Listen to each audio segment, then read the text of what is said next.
له وعلى آله وصحبه ومن والاه. قال سبحانك لا علم لنا إلا ما علمتنا إنك أنت العليم الحكيم. قال رب اشرح لي صدري ويسر لي أمري واحلل عقدة من لساني يفقهوا قولي. Bismillahirrahmanirrahim. Namatu ta'allum wa ta'lim wa tadabbur wa tadhkir wa nafa wa intifa wa ibadah wa istifadah wal hasa ala tamassuk bi kitabil wa sunnati rasulih ibtiga wajhillahi mardadihi wa thawabi wa qurbih. Allahumma inna nas'aluka fahman nabiyyin wa hifdzal mursalin wa ilhamal malaikatil muqarrabin. Allahumma akrimna bil ilm wa zayyana bil hilm wa akrimna bit taqwa wa jamilna bil afiyah ya rahman rahimin. Qala al-mu'allif rahimahullahu ta'ala wa nafa'ana bihi wa bi'ulumihi wa bi kutubihi bidarini. Amin. Babus shalah. Bab yang menerangkan tentang salat. Kemarin sudah kita bahas ya. Sebelumnya tentang pengertian salat, definisinya sudah secara detail dan lengkap pada pertemuan sebelumnya. Kemudian ke pembahasan pembagian waktu daripada salat ya. Salat memang ada 5. Setiap waktu ada waktu. Masih ingat ya?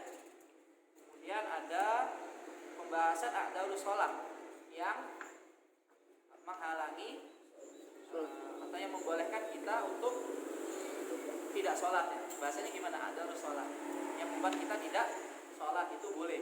Bagaimana yang Ustaz terangkan kemarin ada 4 ya. Tidur, lupa karena ada jamak sholat, dan ikrah yang dipaksa.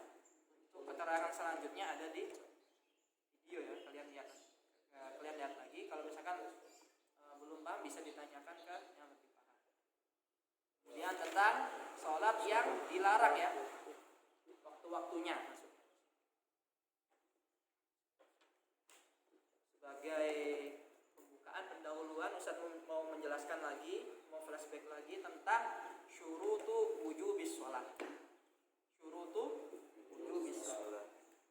Syarat-syarat yang mewajibkan orang itu sholat. Coba dibaca Reksa.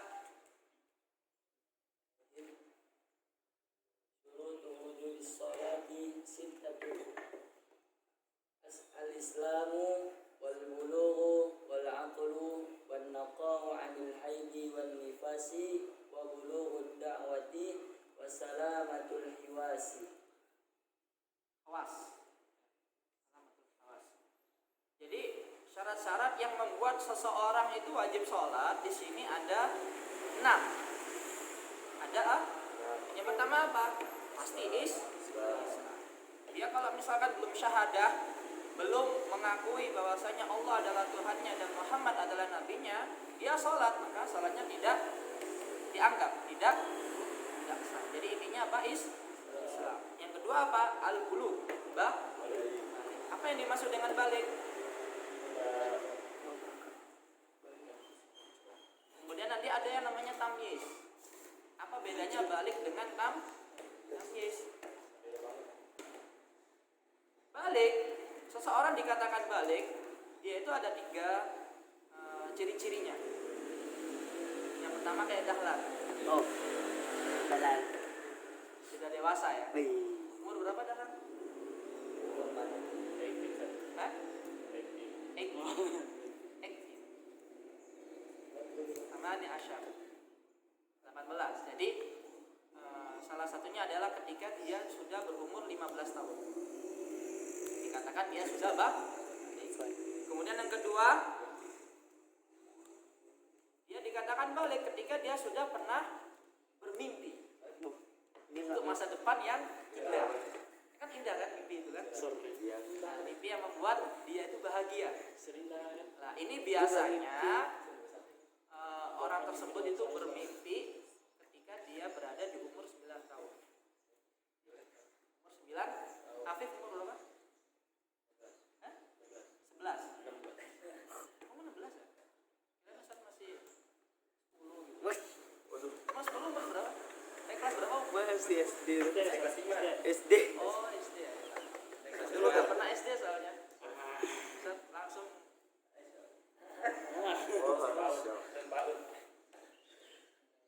Jadi SD itu memang kadang terkadang kita lihat anak-anak itu dia sudah puber ya, bisa dibilang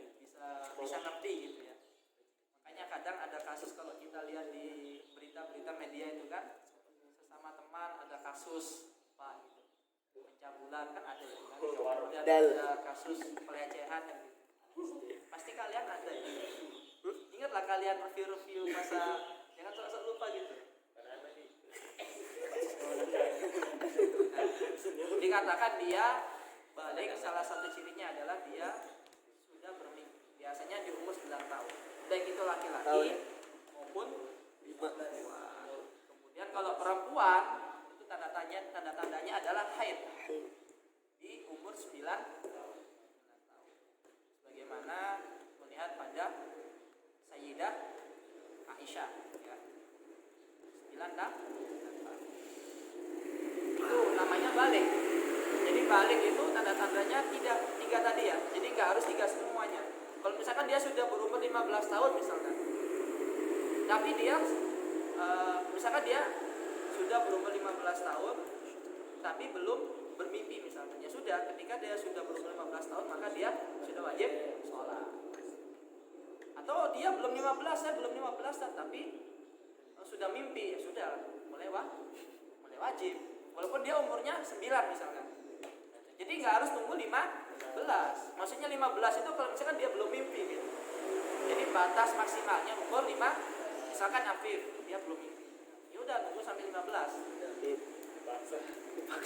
Tunggu 4 tahun lagi gitu.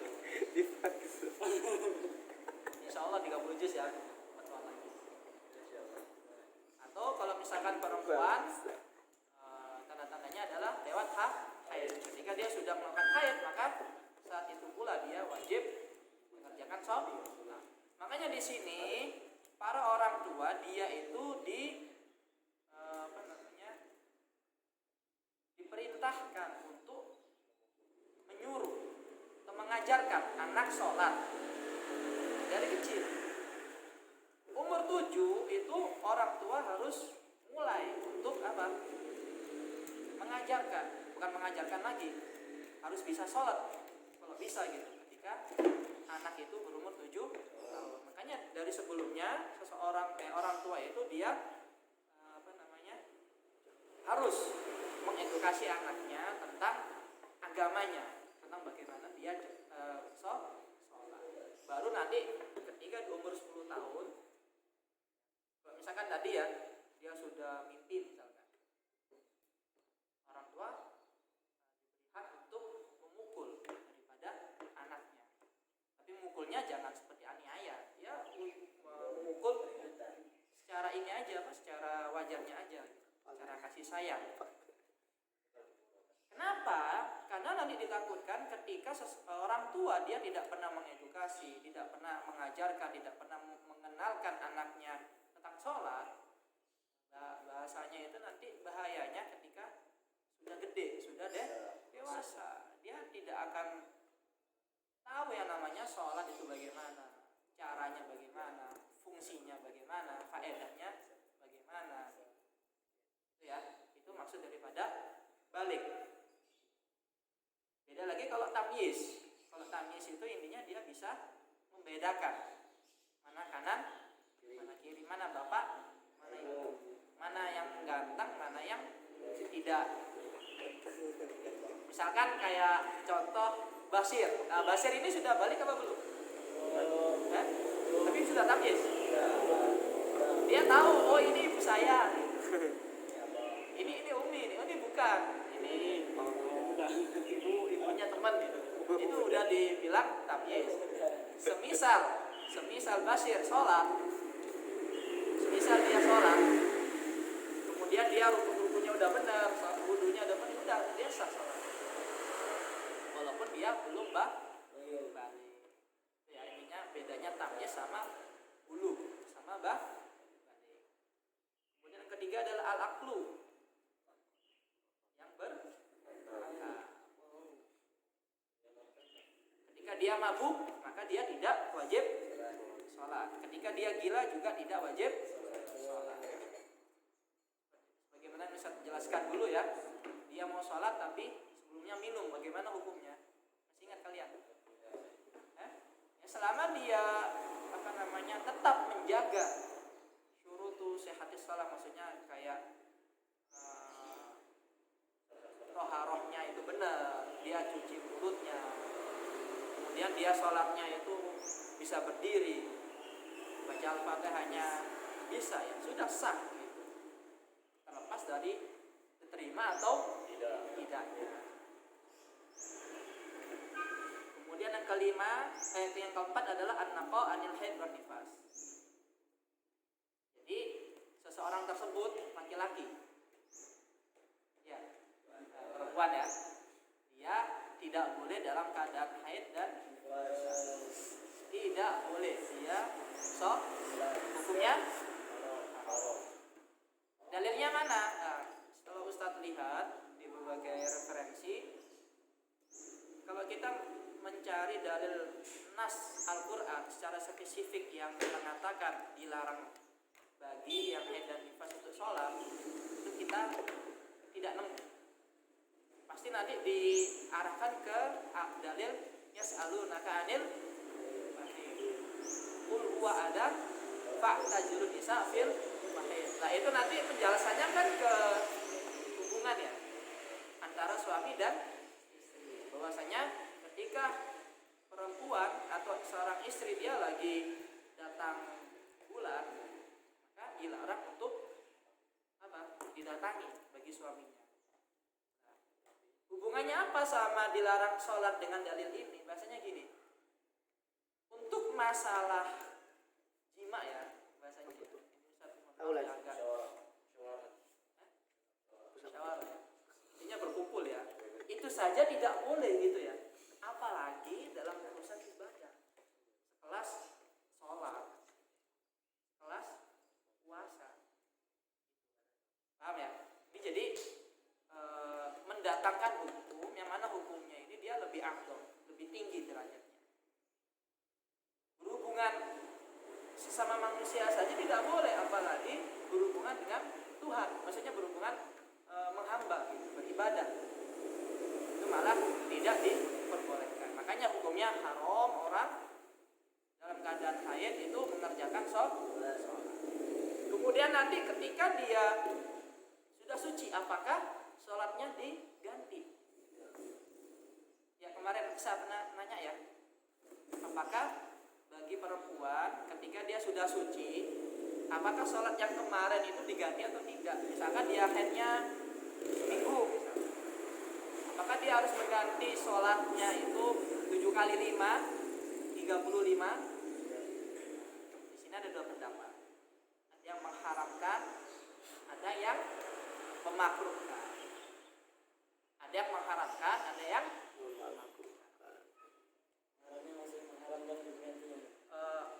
Haram dalam sisi dia mengerjakan sholat itu haram, akan tetapi sholatnya itu sah. Jadi haram di sini adalah dalam bentuk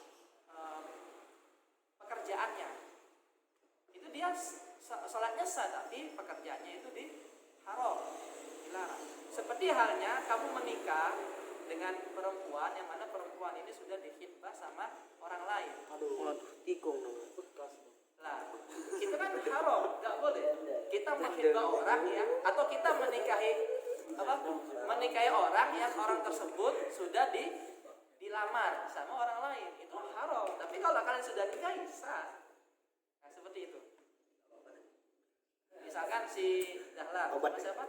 Tesla sama? Dia sudah 6 tahun di Askar ya, penuh perjuangan menunggu gitu. Kemudian dia sudah menghitbah, dia datang nandang juga. Ya udah pasti ya,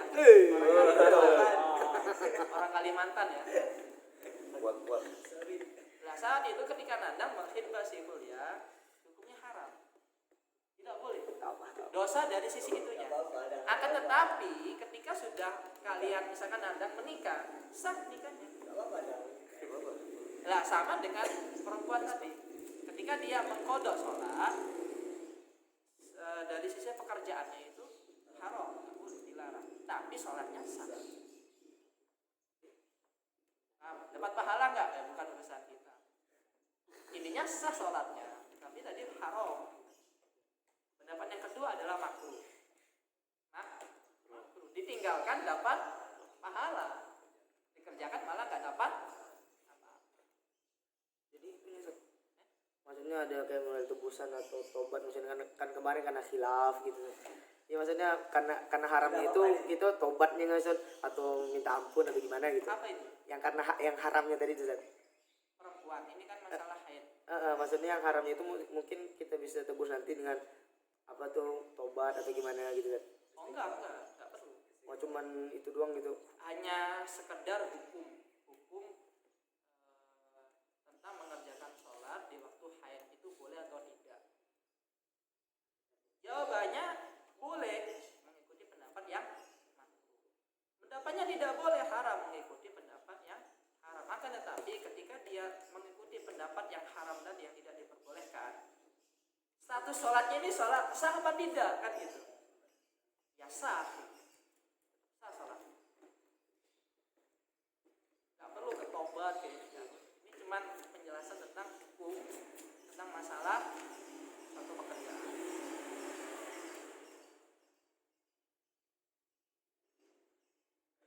Sikat. Kemudian ke pembahasan ya masih ya syarat wujud sholat.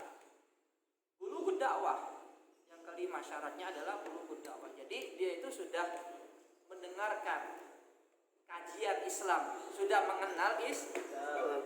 Apapun medianya, mau radio, mau ustadz ketemu langsung, mau dari lingkungan, mau dari apapun. Ketika dia sudah mendengar tentang Islam, maka dia mulai wajib untuk mengerjakan sholat.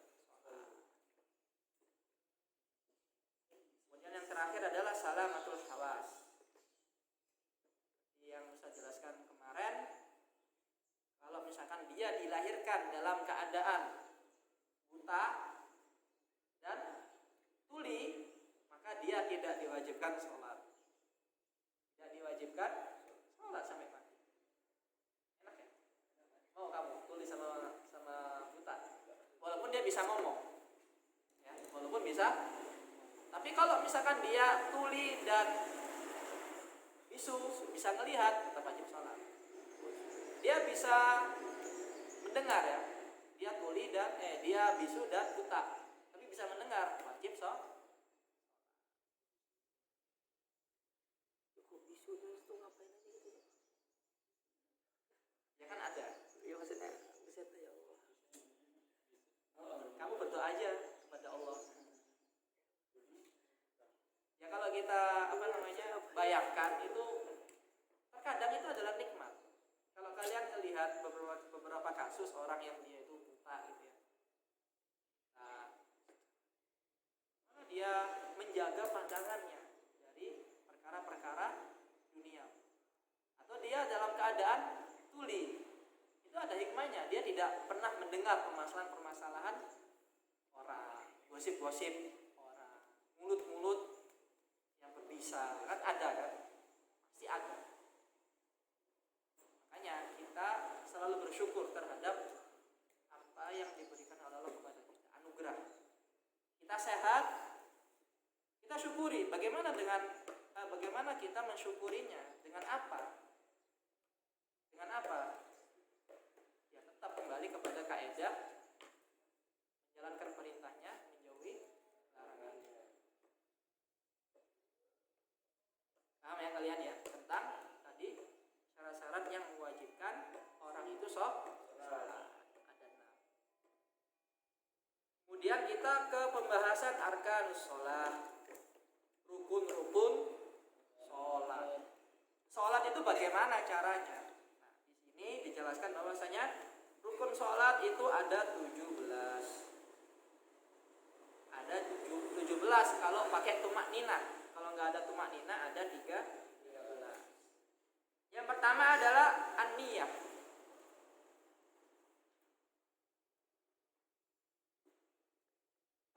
Niat pasti. Innamal a'malu binniyat. Innamal likulli imri'in ma.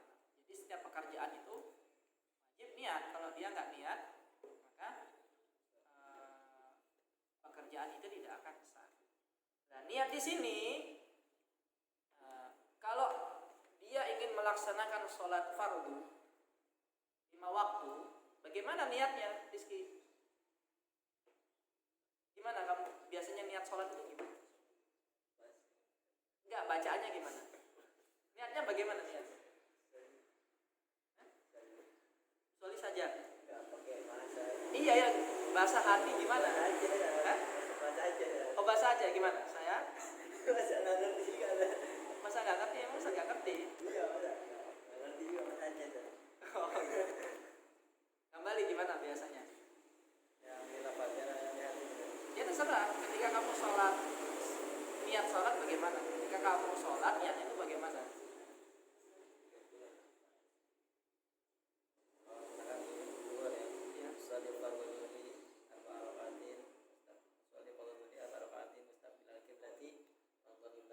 Ini lengkap. Kalau versi apa namanya? Versi standarnya ya, versi pendeknya, usolli fardhu duhur. Ya. Itu bahasa Arabnya.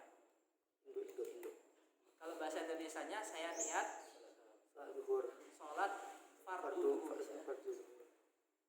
Adapun karena Allah Ta'ala 4 rakaat menghadap kiblat ini semuanya sunnah. Itu ya derajatnya sholat fardu. Jadi ada 3. Yang pertama adalah ta'yin qasdul fi'l ya, qasd. Maksudnya qasd itu sengaja untuk melaksanakan sholat usolli. Yang kedua adalah menentukan sholat apa itu, duhur misalkan atau asar. Yang ketiga, kita harus ucapkan itu derajatnya apa, statusnya apa, fardhiyah. Usolli fardhu dhuhri, usolli fardhu asri, usolli fardhu maghrib, udah cukup. Adapun yang kayak Hambali tadi itu pahalanya masya Allah. Kenapa kalian nggak pernah ya kayak gitu ya? Kok kalian kayak? Ya intinya sama-sama ya. Misalnya memang kita alhamdulillah kita dari kecil lingkungannya itu sudah standar muslim lah ya. Standar MUI. Guru agama sudah ada dari sekolah dasar kan, sudah diajari bagaimana kita cara sholat. Makanya kalian ini jangan lupa sama guru-guru kalian. Ya Rizky, ketika kamu di sekolah dasar, kalian masih ingat nggak guru kalian itu? Doakan mereka. Kalau nggak ada mereka, kamu nggak akan bisa sampai sekarang. Bisa jadi senior Kak Nanda. Nggak bisa. Itu benar loh. Kadang kita ini lupa. Coba kalian ingat-ingat lagi flashback. Yang mengajari kalian sholat dulu yang sampai detail itu siapa? Ya mungkin ada sebagian orang tua, tapi sebagian besar kan ketika di sekolah, karena memang ada pelajaran pendidikan agama Islam, ada praktek, disuruh ngafal ya kan, disuruh maju, ayo hafalkan kan gitu. Kalau Ustaz sih masih ingat. Mungkin kalau orang tua dia hanya mengimbangi gitu kan, karena orang tua kan kebanyakan sibuk, dari fulais ya, dari fulus. Makanya kalian doakan guru-guru kalian, walaupun itu guru TK, guru SD, karena kalian gak akan bisa sampai sekarang tanpa mereka. Ini juga ketika kalian sudah enggak, maksudnya jadi salah udah dewasa nanti umur 30, umur 40. Misalkan Rizky jadi kori nasional, internasional. Misalkan Dahlan dia udah K-pop pergi Korea. jadi K-pop kan. Doakan Ustaz, sama Ustaz Mustafa. Yang mana kalian bisa kayak gini kan lancar 30, suaranya kemana? Atau Afif? Sultan dan Misalkan Afif dia Sultan Bogor. jadi programmer misalnya. Bikin aplikasi apa? Kita kan nggak tahu. Intinya seperti itu ya. Jadi tingkatan daripada sholat fardu ada 3. Usolli, qasdul fi'l ya. Maksudnya sengaja untuk mengerjakan.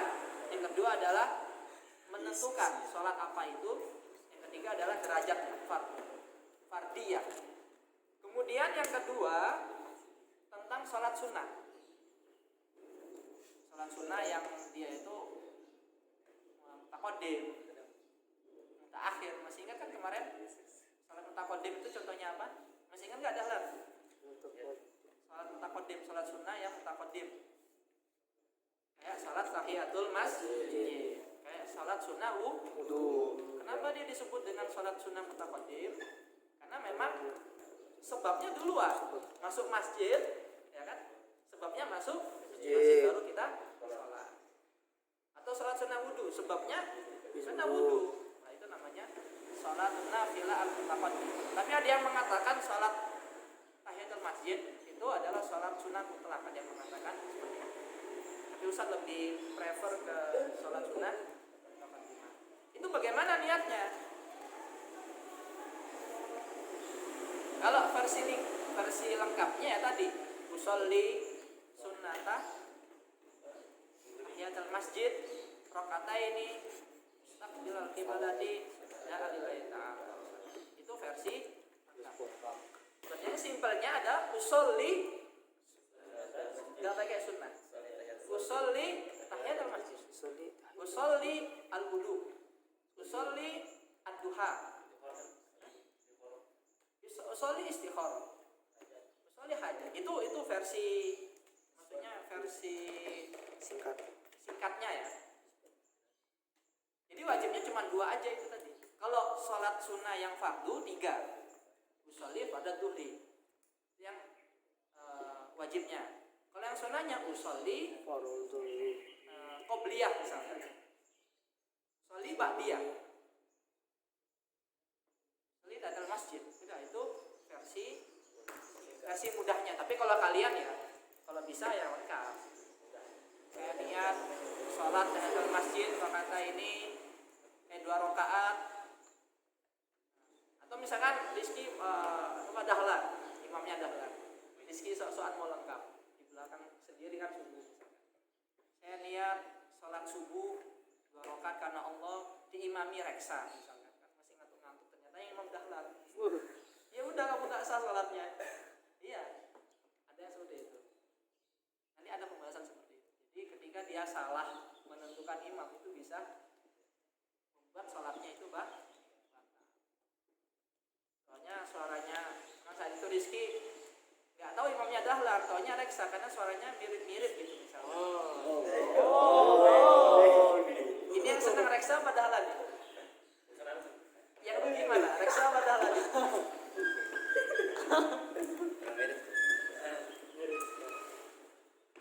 Ya, jadi tadi sholat fardu, sholat sunnah, yang terakhir adalah sholat sunnah mutlak. Sholat sunnah yang tidak ada sebab. Ya ingin cari pahala aja. Karena saking gabutnya, semuanya pakai HP. Saya mau ngapain? Sekarang balik. Udah, usolli. 2 rakaat usolli. Udah, nggak perlu usolli sunnah mutlak. Usolli sunnah karena Allah. Maksudnya dalam hal singkatnya saja seperti ini. Usolli. Besok jangan dipraktekkan. Ini cuma buat panduan saja gitu. Oh ternyata Islam itu mudah ya. Kadang kan kalau orang-orang tua itu kan dia kesulitan dalam niat. Apalagi bahasa Arab usolli fardhu atau rakaatin mustaqbilal qiblati adaan ma'muman lillahi ta'ala. Itu kan sulit. Jangan kan bahasa Arab, bahasa Indonesia saja kadang lupa. Saya niat sholat duhur 4 rakaat, statusnya makmum, diimami, ya kadang kayak gitu kan. Jadi di sini fikih menjelaskan bahwasanya standarnya itu seperti itu. Hanya 3 kata, 3 kalimat, 2 kalimat dan usolli kalau duhri, usolli duha, usolli ya gitu ya. Sudah ya. Lagi. Yang kedua adalah takbiratul ihram. Nah, ini yang sulit. Takbiratul ihram. Kenapa dia disebut dengan takbiratul ihram? Ada yang tahu?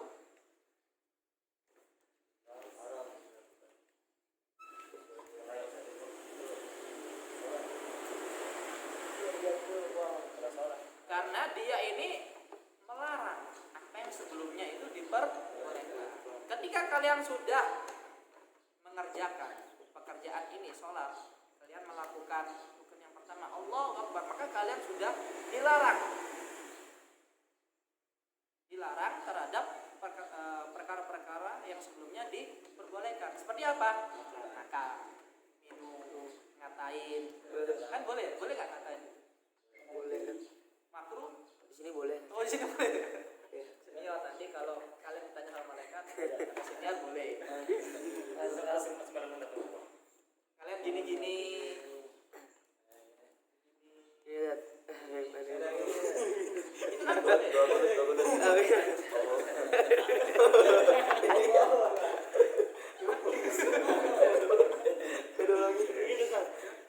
Oh, narik ini baju. Baju. Biasanya di Baju kan biasa jepit kan, kerja ditarik gitu baju. Permasalahannya apa? Ya maksudnya gitu.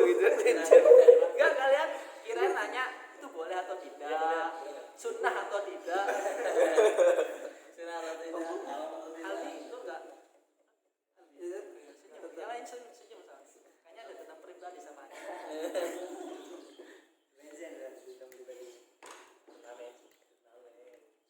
Jadi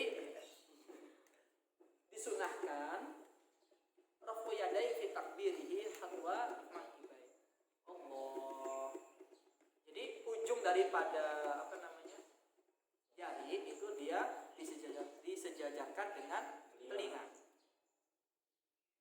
Atasnya telinga.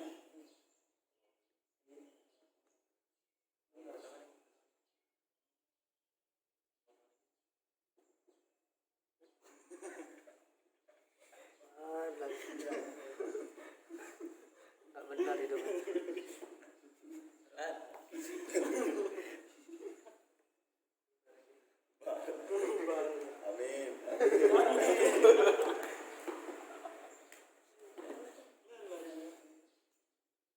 Jadi apa namanya kedudukan daripada ujung daripada apa namanya jari-jari dia berada di atasnya atau agak tinggi sedikit. Sedangkan yang jempolnya ini dia apa namanya disejajarkan dengan telinga. Intinya yang setelah jari yang ini dulu. Ini kita dalam madhab Syafi'iyah. Ini ya.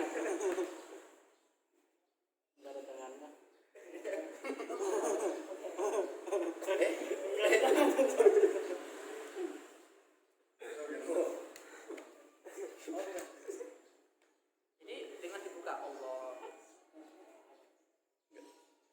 itu sunnahnya. Sunnah. Adapun ada yang seperti ini, ada yang ya nggak apa-apa. Yang penting tidak ada niat untuk main-main. Dengar jalan kalau mulu nih. Kalian niat Allah kayak main-main udah batal salatnya. Atau misalkan ancak gini niatnya bikin lucu misalkan biar kalian ketawa udah. Salatnya enggak batal. Ada juga ya tasbih ini kan terus ini lama banget nih Ustaz. Hampir selesai tapi baru rapat gini gimana ini tangan kan gini biasanya kita langsung gini Setelah takbir atau iqamah. iya dia langsung gini dulu Ustaz lama banget sampai selesai dia baru rapat gini Niatnya. Sholatnya. Iya, Bang. Permasalahannya di mana? gimana Oh, gimana? Nggak nempel-nempel. gak ada Ustaz Oh, tentang iya. Tentang bagaimana menaruh kedua tangan. Kalau dalam madhab Syafi'iyah di situ ada dua tempat. Yang pertama itu di bawah dada, di atas pusar.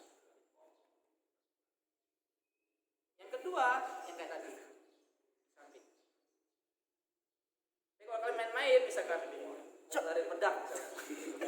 Main-main. Tetap tidak sah salatnya. Hah?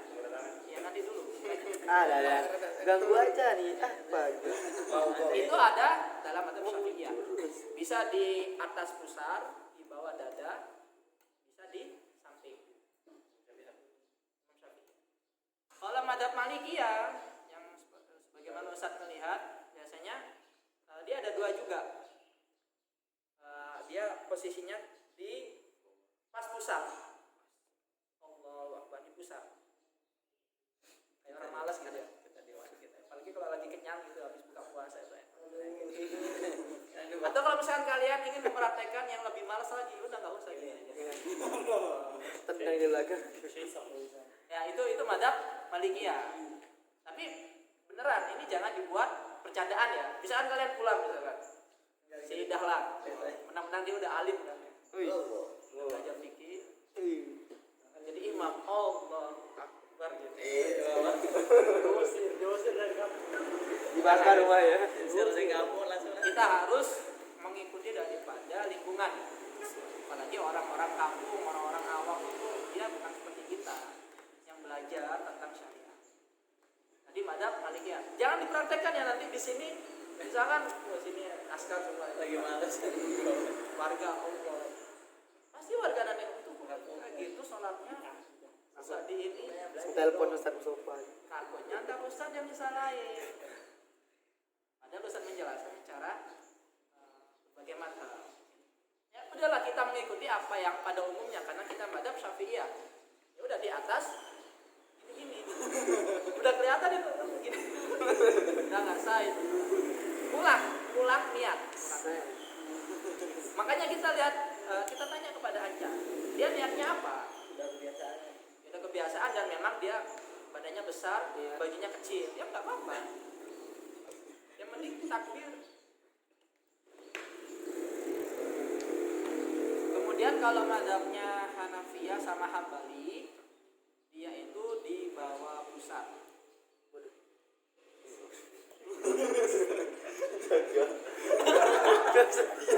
Bawah pusat apa di antara? Iya itu mazhab Syafi'iyah. Di dada Ustaz terang kalau dada. Itu setiap hari Minggu itu. Ada gini Ustaz. Setiap hari Minggu itu. Ada itu yang ada. Ustaz kurang tahu itu mungkin thariqat ya. Ustaz kurang tahu. Intinya gini,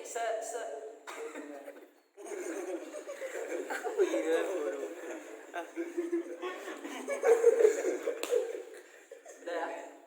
Intinya kayak gitu ya. Jadi ada berbagai macam contoh. Ya kita ngikutin secara madzhab kita aja. Di atas pusar, di bawah dada, standarnya. Atau kalau misalkan agak berat misalkan gini kan kadang berat ya kalau dalam keadaan kenyang. Udah turunkan aja sedikit ke pusar.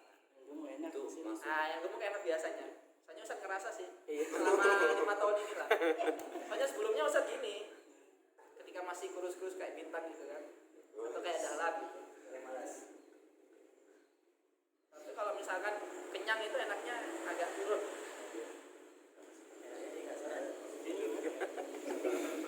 Enaknya nggak sholat.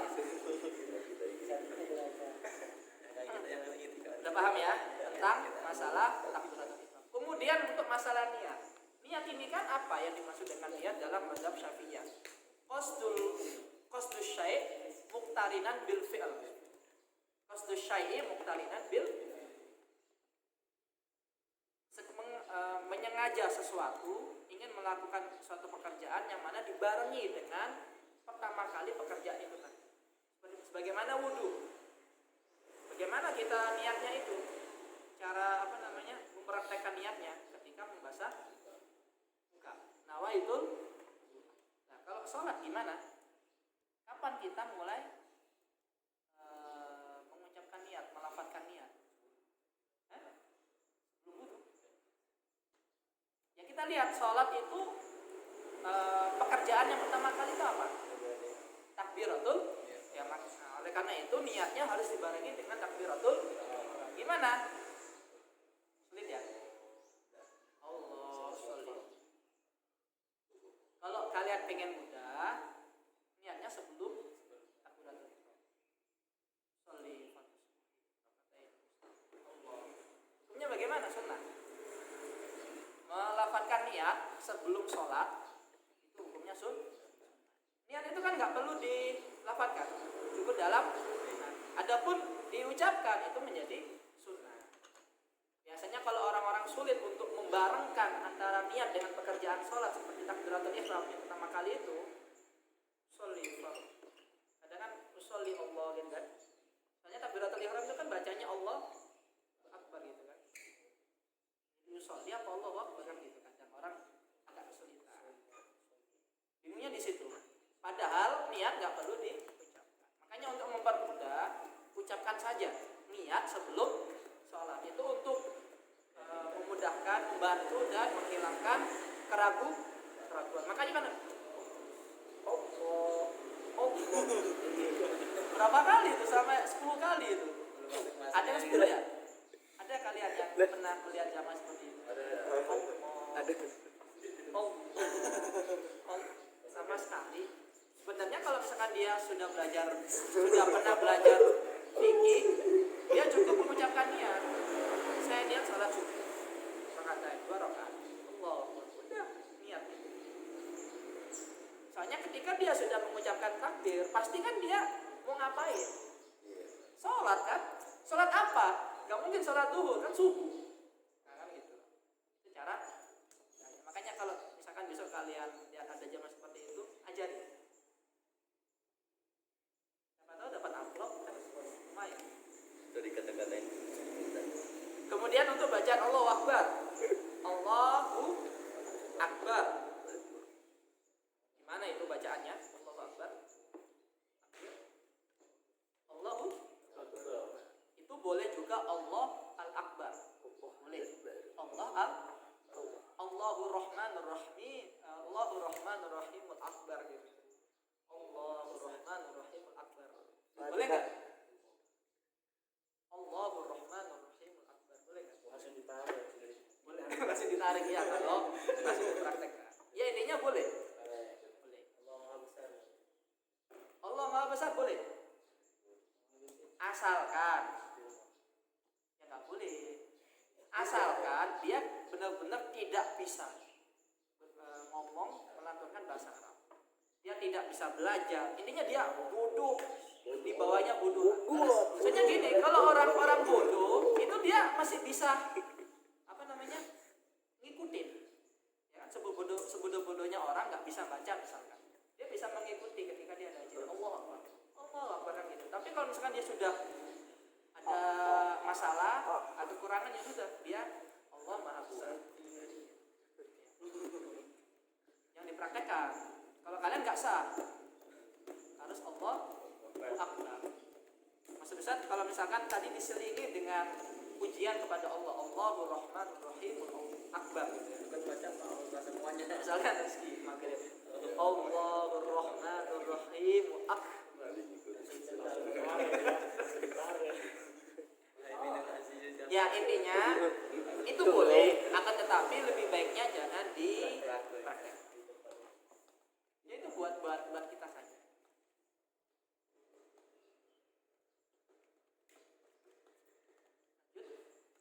Banyak. Ini udah pas. Mau lanjut apa? Ini masih banyak ini baru 3. Baru 2 ini, baru niat sama takbiratul ihram. Hah? Oh, niat dulu. Mulai pintar Vincent ya. Ustaz udah siap 6 buku ini. Jam 12 nggak apa ya? Berat ya? Agak jam berat ya? Sebenarnya ada permasalahan juga seperti yang Ustaz sampaikan kemarin, sholat dalam keadaan perjalanan di pesawat bagaimana? Boleh nggak? Di kereta bagaimana? Di kapal bagaimana? Boleh nggak? Boleh. Itu nanti perlu Ustaz jelaskan. Jadi nggak sesimpel itu, nggak semudah itu, dan nggak sesulit itu. Alhamdulillah kita memiliki beberapa guru, beberapa ulama. Mungkin ulama ini tidak memperbolehkan, akan tetapi ulama lain tadi alhamdulillah. Alas, paham tuh?